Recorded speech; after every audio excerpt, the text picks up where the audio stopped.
Because fuck you. You can't help but notice the strange time we're living in, folks. I call it upside down land for a reason.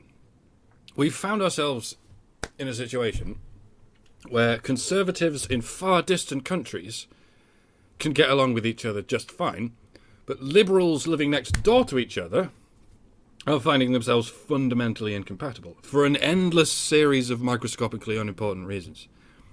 The left wants the kind of racial and sexual segregation in which the right has never shown any interest. The right is speaking out in favour of free speech and gay rights. The left is speaking out in favour of authoritarian ideologies, like Islam and feminism. Would anyone like to stop me there? Would anyone like to guffaw in my face and tell me feminism and Islam are incompatible? Despite that undeniable thing I just said. Many conservatives and indeed classical liberals will say feminism is ridiculous because it shouts misogyny and rape culture at problems and never looks at the situation for men. Then they turn around and say Islam is bad because it's a misogynistic rape culture, which totally doesn't oppress men in the same way.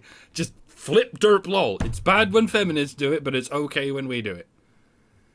And of course the other side of the so-called liberal coin, well, have many people are saying we need feminism because of the way women are treated in the Islamic world. But then when Islam invades their country, they'll say it's a religion of peace and you're racist for defying it. All roads lead to double standard. And somehow we can only account this to some kind of madness that is pure caprice with no common element. Well, I'm interested in finding the common element. Is there any controversial point on which the left and the right agree on the whole? Surely not, right? They're not supposed to. That's the whole idea. But there is something they agree on, and it's this. Those people over there are misogynists. Some will say Muslims are misogynists because of their religion, and some will say third world people are misogynists because Western foreign policy is somehow making them that way. But no matter which side you support, which party line you toe, be you liberal, conservative, Christian, Muslim, or even atheist, you will get the applause you're looking for if you can just say, women are mistreated by those people over there. Let us rally against those people. And then when someone responds to you with, but men are mistreated as well, you just go, lol, what the fuck, GTFO, you're showing your bias. Stop, what about the mensing, la la la, I'm not listening. I have difficulty figuring out just what the left is wrong about and just what the right is wrong about, but what if there's something they're both wrong about? And what if it's that? And what if the wrongest thing you could possibly say is feminism and Islam are incompatible? You're aware that at this point Twitter is in the pocket of Saudi Arabia, right? That the Saudi royal family owns a considerable stake in the company. And you're aware that Islam on the whole is opposed to homosexuality and Western culture. That might be why Twitter is so fond of fucking around with the banhammer when it comes to white homosexuals like Milo Yiannopoulos. And of course, Islam hates women. Just hates them. We can all agree on that, right? That's why Twitter, the company bending to the will of the Wahhabi capital of the world, employed Anita Sarkeesian and her cronies to be the morality police of Twitter. And doesn't that just go to show you how incompatible Islam and feminism are? That's why Twitter is constantly banning women for advocating for their own human rights. But they would never dream of banning any men or female men's rights advocates. Shadow banning them. See, Milo gets perma-banned from the Islamic Republic of Twitter because he briefly engaged with a woman, and 20 minutes later, he's standing up publicly and claiming Islam hates women. What's your evidence, by the way, that Islam is not just misanthropic, but specifically misogynistic? They throw acid on women? Guess what? They throw acid on men. They genitally mutilate women? Guess what? They genitally mutilate men. They stone women? Guess what? They stone men more than they stone women. Grr! What? Yeah. Any punishment they have for women is at least twofold for men. Women are legally considered half a man? Yes! And what does that mean, practically speaking? It means men get punished at least twice as harshly as women for the same crimes. Just like over here. But Muslimogeny! Women aren't allowed out of the house, especially when there's a war going on. Yes, and men aren't allowed to stay in the house, especially when there's a war going on. But Muslimogeny! Men are allowed 4 wives? Yes, which leaves the remaining 3/4 of men with no wives. Yeah, and they get stoned for fornicating with a woman, and thrown off buildings for fornicating with men. And they're not even allowed to masturbate. Whereas women who want to marry other women have no difficulty landing themselves in a marriage with 3 other women. And all the children they can brainwash. And a man who's out of the house all day working his ass off to provide for them, as demanded by Sharia. But Muslimogeny!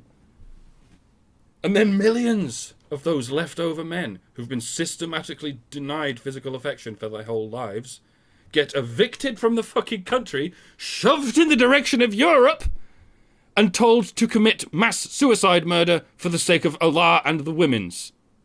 But women and girls get raped by men, and it's not legally considered rape unless XYZ? Yes. And men and boys can get raped by women, and it's not considered rape under any circumstances whatsoever. Just like over here.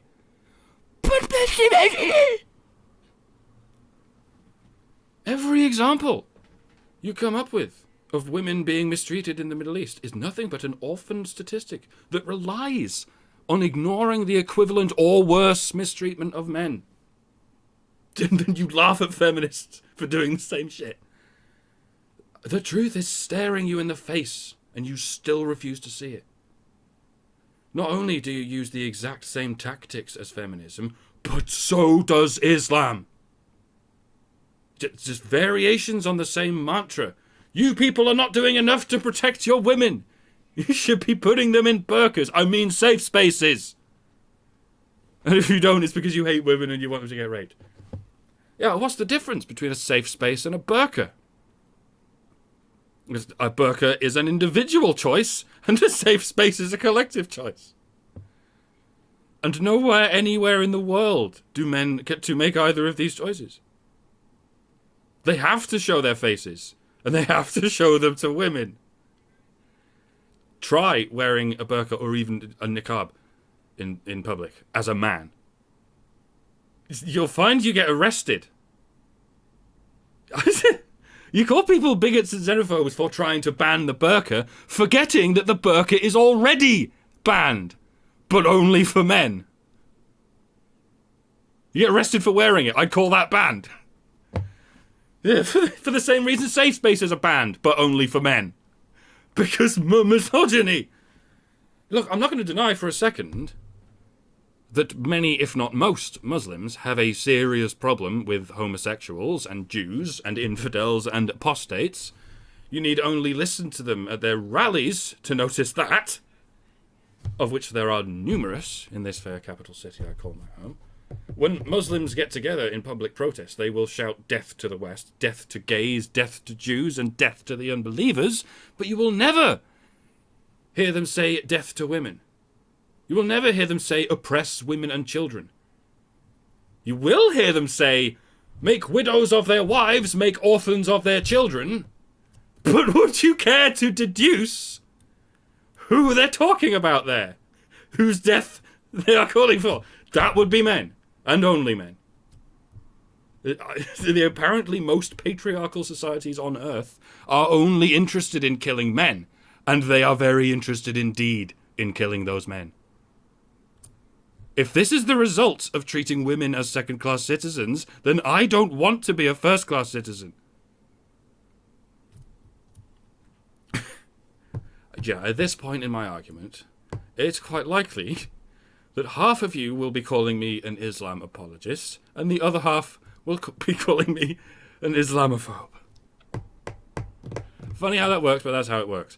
Because whether you're left, right, authoritarian, or even libertarian, the correct answer is women have it worse. Somewhere in the world, somewhere in history, women must surely have it worse, therefore women have it worse. And we have to change that bad system to our chosen system so that women will have it better. If you get the wrong answer, you are Islam buzzword bad person. Or just buzzword bad buzzword. So, I have a challenge for you all.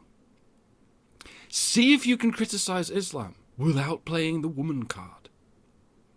See if you can criticize anyone without playing the woman card. And that goes for Muslims too. See if you can criticize the West without including some bullshit line about how the West mistreats women. See if any of you can criticize any country or people or regime without buttressing it with the women's. At least one of you has got to be wrong. It is very possible that you're all wrong.